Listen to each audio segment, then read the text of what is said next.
Flathead's only local sports talk show, the Nach On Sports, 6 to 8 weeknights, only on 96.5 and 600 KGEZ. Here's your host, Anthony Nachreiner. Welcome back to the Nach On Sports. We go from the world of the NBA and we head to the realm of the NFL draft. Recap everything that happened. Grades are out. Everyone's taking a close look at every team's picks, putting them under the microscope, then giving them a grade as if they're my sixth grade math teacher. Brandan Schultz joining us here from the Seahawks podcast. I'm going to ask him to be my sixth grade math teacher and try to put a grade on the Seahawks draft. Brandan, great to talk to you again, man. Great to talk to you too, man. I'm so excited that the idea of grades is coming up. I have the perfect grade for the Seahawks in this draft. Should we, well, let's just get to it. Do you want me to reveal it now, or do we want to tease it out a little bit? Well, okay, we can tease it out a little bit. Because the funny part about all of this is last week we had you on the show, and all of a sudden, the Seahawks are making a pick as we're talking, which is great part about that. I love that. And DK Metcalf is the guy that is picked, and at least a lot of people that maybe are looking outside at the Seahawks seem to think that DK Metcalf is the headlining player of this class. So do you agree with that? Is that the case? Well, I think so. I think he's the most flashy player of the bunch. And because he was a guy that was projected to go, and gosh, we saw him even projected as high as the top 10. Oh, yeah. And the fact that he fell all the way to the end of round 2, he had that emotional phone call. If you've seen that going around where, why do you guys wait so long? He says to the Seahawks when they give him the call. And, to see that emotion, we see another video from the Seahawks where he came in for his combine meeting with his shirt off. And apparently one of the Seahawks scouts told him that he should do that because Coach Carroll would get a kick out of it. And Pete Carroll decides to take off his shirt too in the introduction. So it does seem like a lot of all the interesting storylines are around Metcalf. Now, is he going to be the best player out of this class? I tend to lean more toward their safety that they picked up earlier in round 2. Marquise Blair, huh? Yeah. Well, for right now, let's just keep on the topic of wide receivers, because at the same time, I think about 15, 20 minutes later after you and I finished up our discussion, a story broke that Doug Baldwin may have played his last game as a Seattle Seahawk due to injuries. I haven't heard if it's just one or just the combination of injuries that may have disallowed him. But at the same time, if this is true, and I haven't heard anything to say that it is or isn't, but if Doug Baldwin has played his last down for the Seahawks, that's a big problem. Well, it has been an ongoing question throughout the offseason. And even when the topic came up that he was going to have multiple surgeries this offseason, that's when you really started to hear those ideas start to come out that, could be the Seahawks could be preparing for Doug Baldwin. And then when they go and they take 3 wide receivers in the draft, it does tend to make you lean more that direction too. Doug Baldwin's a tough guy, though. And I mean, if he can't go, then he'll retire. But I expect him to put it off and wait until we know for sure. Well, here's my question for you, Brandan. Do you feel like, this is tough to answer, but do you feel like the Seahawks knew that going in and knew they were going to go after 3 wide receivers? Because it felt like after or around that report about Doug Baldwin came out, then the Seahawks made hard plays for wide receivers. I think they would have known prior to that report. I think with the fact that he's having all these surgeries in the offseason, I think there is that question. And John Schneider, he confirmed that he knew that was the case, that there's that potential there, that it exists. Mm-hmm. And how do you go out, though? I saw one of the draft grades actually grade down the Seahawks in the draft, saying that they had a below average draft because they didn't go out and find a replacement for Doug Baldwin. Well, how do you... I mean, they drafted 3 guys. I was about to say, how do you find the replacement for Doug Baldwin? You got him in a cryo machine?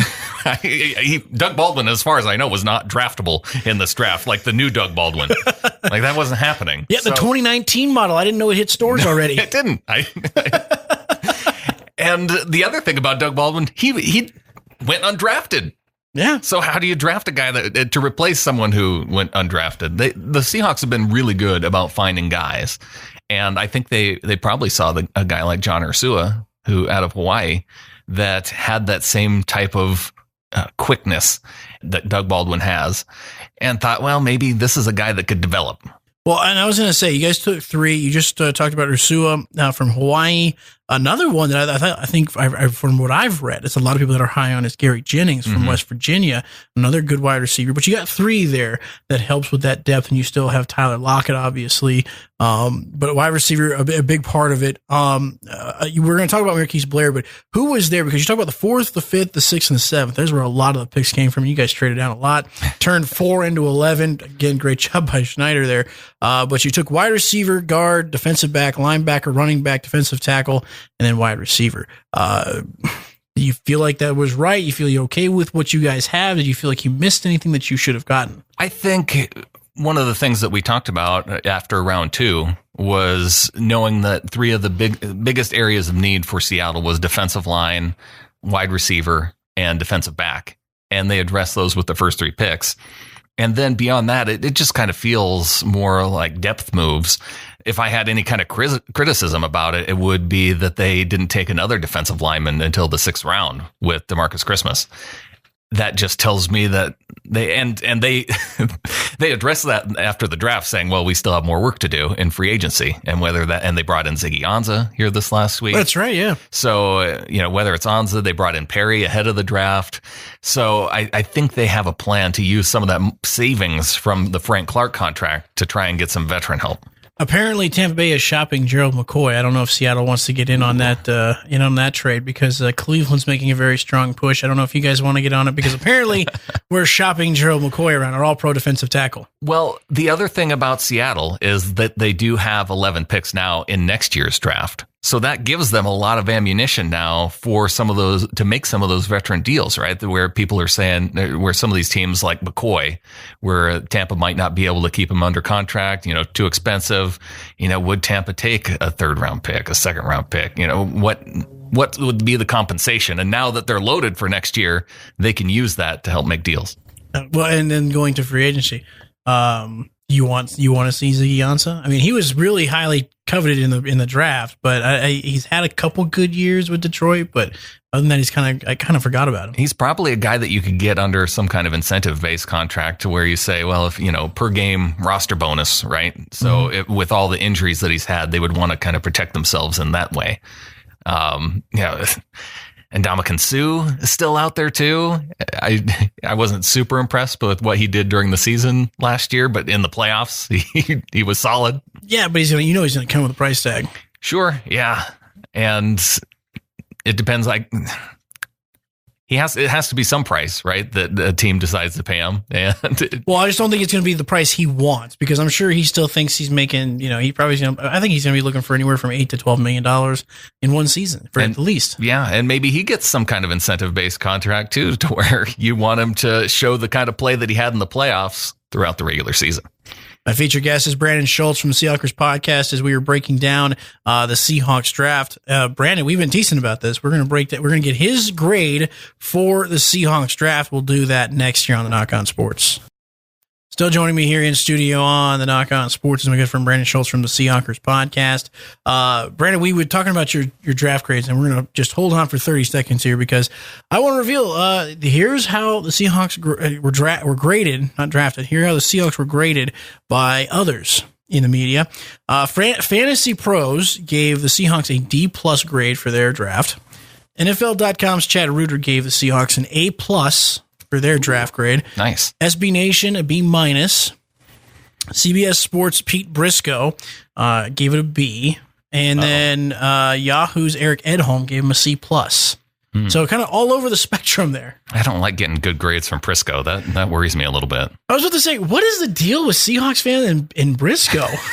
Well, there's been a lot. Well, for the longest time with Pete Briscoe, he was out on Russell Wilson as a quarterback. He was going to be terrible. He couldn't throw from the pocket. Wasn't your typical type of quarterback. Briscoe loves his quarterbacks that go back, stand in the pocket, and deliver the football. He doesn't like any of this running around stuff. So it wasn't until just this last season that he finally admitted that he was wrong about Wilson. Well, that's 5 years too late. He finally came around though, and now he seems like he's not opposed to the Seahawks at all. So it's kind of a weird feeling. I can imagine. So those are the grades. If I had to average it out, probably a B is what I'd average that out to. Most of those are pretty high. Yeah. Now I'm curious about the fantasy pros with the D+. Are they really grading based on fantasy value for players, or are they these actual grade values? As far as I read, it was a D+ based on what they felt like they valued the pick. Okay. They didn't like the Collier pick. Oh, sure. They didn't like that one. Oh, Pro Football Focus didn't like that one either. Yeah.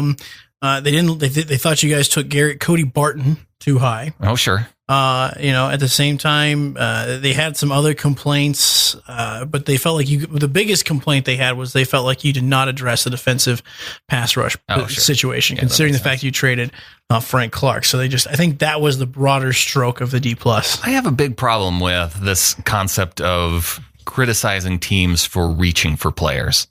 I would rather my team get the players it's targeting than fall back and miss out on the players that they want. It's funny you bring this up, Brandon, because this is something I've been talking about the last couple of days. Because, listen, I am someone that takes great pride and joy, and I've said it many times on the show. I take great pride and joy in the Giants' misery.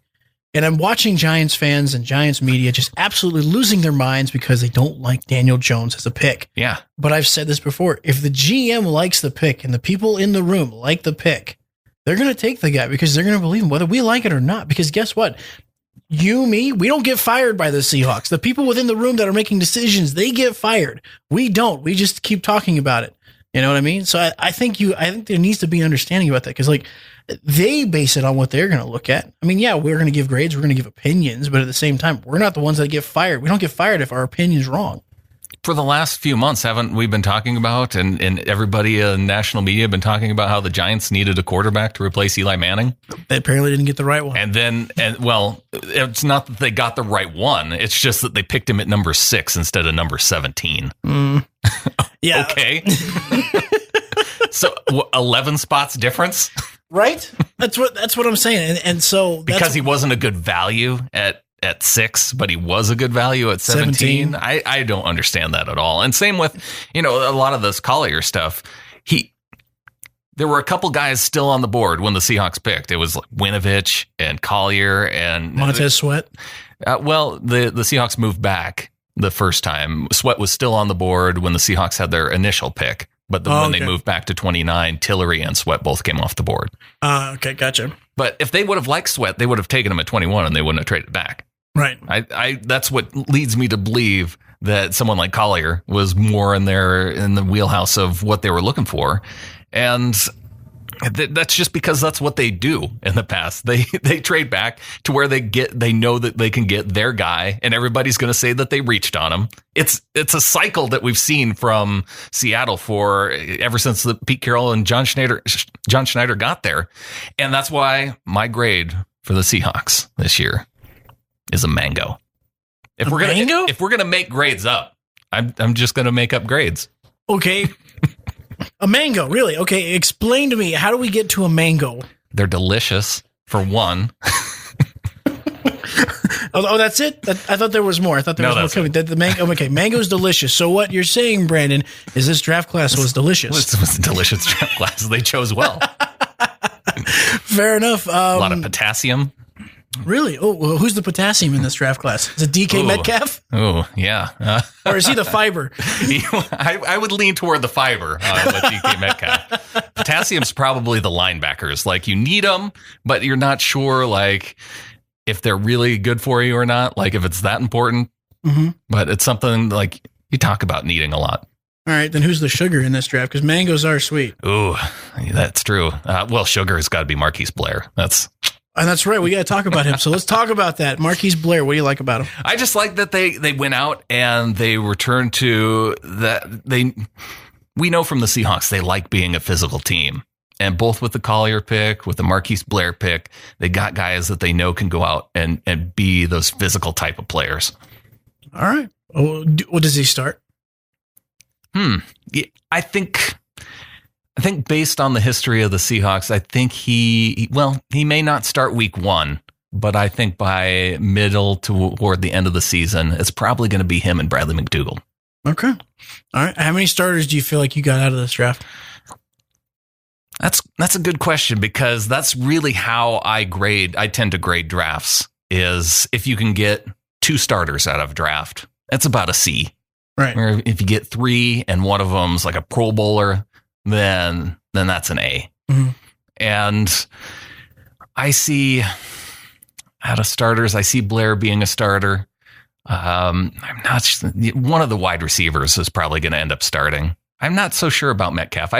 And with wide receivers in general, you don't see him start to really make an impact until years 2 or 3.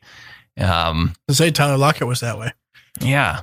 Well, and even Baldwin. Baldwin may have been the exception because he actually had a really solid first year. But Tyler Lockett produced his special teams. That's where he made his contributions early on. He was all pro his first couple of years as a special teamer. Collier, I could see him being a starter, and maybe their offensive lineman, Haynes, yeah. Well, you was about to say that he's probably got good odds because everyone on your offensive line gets hurt at some point. Well, and he plays left guard, and Upati hasn't been able to finish a season healthy. So that's kind of where I'm leaning on that one. Well, he's got great odds. If we could take that to Vegas, I think you can make some money on that. I would put the over-under for his starts probably around 8 for the season. Brandan Schultz joining me here from the Seahawks podcast. Brandan, again, I want to get back to DK for just a second here. My final question for you on him. Where do you see DK? Like, how does he be a contributor for the Seahawks? Is he going to just be that down the field threat? Is he going to be across the middle, or is he special teams? Down the field threat. I don't expect, based on his injury history, having the neck issue in college, which I don't know if that contributed to him slipping down the draft board. Mm-hmm. That's what I'm really curious about. What was the issue that allowed him to fall? Because there were quite a few that did, though. Quite a few receivers. Well, I mean, or just players in general. A lot of players that we thought that were going to be in the first round. Yeah. Like you think Drew Lock, you think of Greedy Williams for that matter. You think a guy like DK Metcalf. You think of those guys. They were projected to be top 20. Montez Sweat. 10, yeah. So I mean, there was a lot of guys that dropped this year. Yeah, and a lot of them, they usually are medical issues. I don't know in terms of Greedy Williams, personality issues or some of the reasons why guys can fall down the draft board too, and whether they fit with teams. But I think with DK Metcalf, he's going to be the downfield threat type of guy. And I don't expect him to go out and get 7 or 8 balls per game, but I expect him to get 2 or 3 and have those be down the field, big play, 30, 40 yard type gains where he is making his impact in that way on just a couple plays a game. Fair enough. Brandan Schultz joining us here from the Seahawks podcast. Brandan, if they want to check out the latest episode or check out your guys' work, how can they do it? Yeah, check us out, Seahawkerspodcast.com. You can check us out on Spotify, on YouTube, and we'll have a new show coming up here either tomorrow or Friday. Looking forward to that. Brandan, always a pleasure, my friend. You have a great rest of your night, bud. You too, man.